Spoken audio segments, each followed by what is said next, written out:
Hello అందరికీ welcome back to my channel. ఈరోజు recipe వచ్చేసి కళ్యాణ రసం. ఈ రెసిపీ డిఫరెంట్గా ఉంటుంది అండ్ ఎప్పుడు పప్పుచారు టమాటా రసం లాంటివే కాకుండా ఇలా కొత్తగా ట్రై చేయండి. హెల్దీ అండ్ టేస్టీ కూడా. Come let's see the process. ముందుగా ఒక ప్యాన్ పెట్టేసుకొని ఒక 2 to 3 స్పూన్స్ ఆఫ్ ఆయిల్ వేసుకోవాలి. ఇందులో మనం పోపు దినుసులు, ఆవాలు, జీలకర్ర వేసుకోవాలి. అండ్ ఒక 4-5 ఎండుమిర్చి కూడా ఇట్లా హాఫ్ చేసుకొని వేసేసుకోండి. ఇవి మంచిగా వేగాక ఇందులో ఒక 2 మీడియం సైజ్ టొమాటోలు ఉంటాయి కదా పండువి, అవి వేసేసుకోండి సన్నగా కట్ చేసుకొని.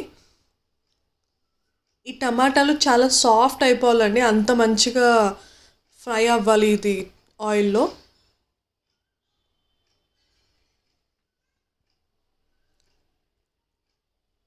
ఈ టమాటాలు మంచిగా వేగడానికి ఒక స్పూన్ సాల్ట్ వేస్తున్నా నేను.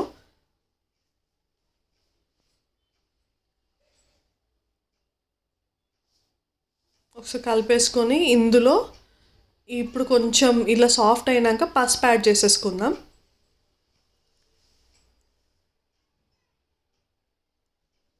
చాలా సింపుల్ ప్రాసెస్ అండి, ఇంట్లో ఉన్న వాటితోనే చేసేసుకోవచ్చు. అండ్ ముందుగానే మనం ఒక చిన్న కప్పు కందిపప్పు నానబెట్టుకొని పెట్టుకోవాలి. చూడండి, ఇలా చేసుకొని పెట్టుకోవాలి. ఇప్పుడు ఇందులో ఈ కందిపప్పు పేస్ట్ కూడా వేసేసుకోండి.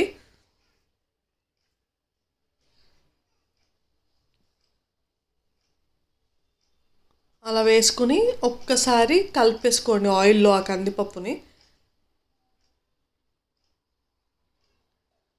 ఇప్పుడు ఇందులో మనం ఒక 1 గ్లాస్ ఆఫ్ పెద్ద గ్లాస్ ఉంటుంది కదా, వాటర్ వేసుకోవాలి. ఒక 1 గ్లాస్ ఆఫ్ వాటర్. చూడండి, ఇంత పెద్ద గ్లాస్ అయితే చాలు. ఇంత గ్లాస్ ఆఫ్ వాటర్ వేసుకోవాలి. నేను పప్పు గిన్నెనే కొంచెం కడిగినట్టు చేసి ఆ వాటర్ వేసేసుకున్నాను.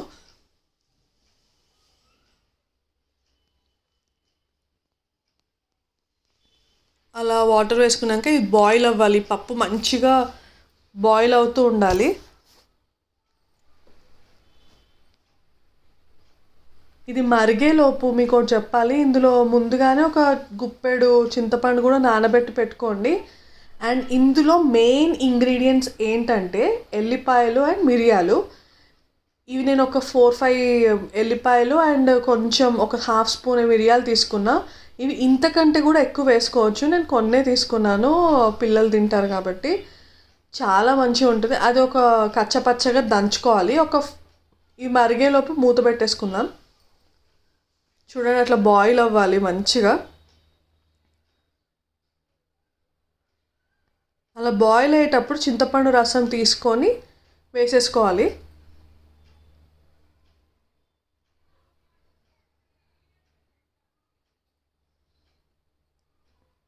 ఇప్పుడు ఇది మంచిగా మరగనివ్వాలి.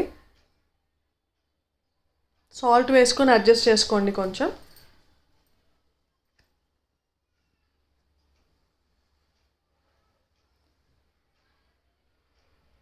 ఇది ఇలా మంచిగా బాయిల్ అయ్యేటప్పుడు ఇందులో మెయిన్గా ఏంటంటే మనం కరివేపాకు కానీ కొత్తిమీర కానీ వేసుకుంటాం కదా, ఇప్పుడు వేసుకోవాలన్నమాట. కరివేపాకు కూడా ఎలా అంటే ఇది బాయిల్ అయ్యేటప్పుడు ఇప్పుడు కాసేపు మూత పెట్టేసుకోండి. ఇది మూత పెట్టేసుకున్న తర్వాత ఇది బాయిల్ అవుతుంది కదా, ఆ బాయిల్ అయ్యేటప్పుడు కరివేపాకుని తుంచకుండా చూడండి, లైట్గా బాయిల్ అవ్వడం స్టార్ట్ అయింది.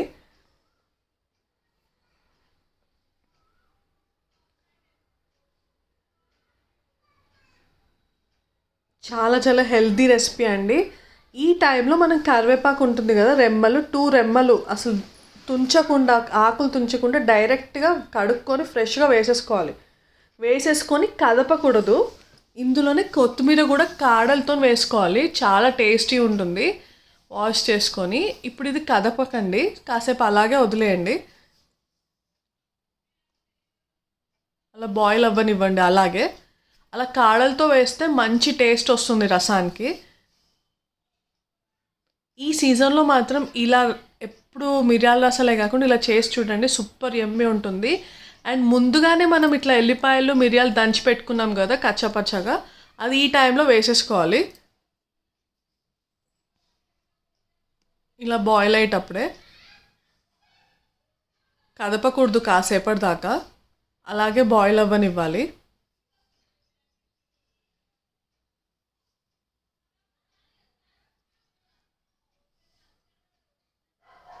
చూడండి ఎంత బాగా ఈ మసాలా ఇప్పుడు ఏదైతే వేసామో కచ్చపచ్చగా అది వెయ్యగానే సూపర్ యమ్మీ స్మెల్ వస్తుంది. ఫస్ట్ ఆఫ్ ఆల్ ఇల్లంతా అదే స్మెల్ వచ్చేస్తుంది. అంత బాగుంటుంది అనమాట ఈ రసం, టేస్ట్ కానీ స్మెల్ కానీ. సాల్ట్ వేసేసుకొని అడ్జస్ట్ చేసుకోండి. అండ్ ఇందులో లాస్ట్ అండ్ ఫైనల్గా ఒక ఇంగ్రీడియంట్ వేసుకోవాలి కాస్త మరిగాక, అదే అండి ఇంగువ.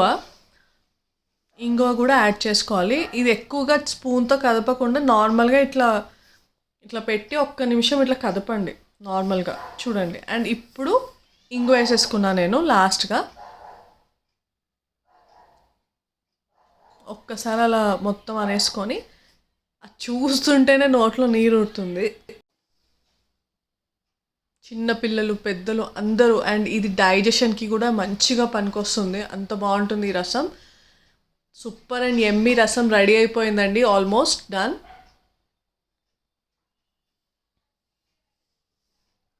మొదటిసారి చూసే వాళ్ళైతే please to subscribe to my channel అండి. If you like this video please to subscribe, like, share and comment compulsory. ఈ రెసిపీ ట్రై చేసి నాకు ఎలా ఉందో కంపల్సరీగా కమెంట్ చేసి చెప్పండి.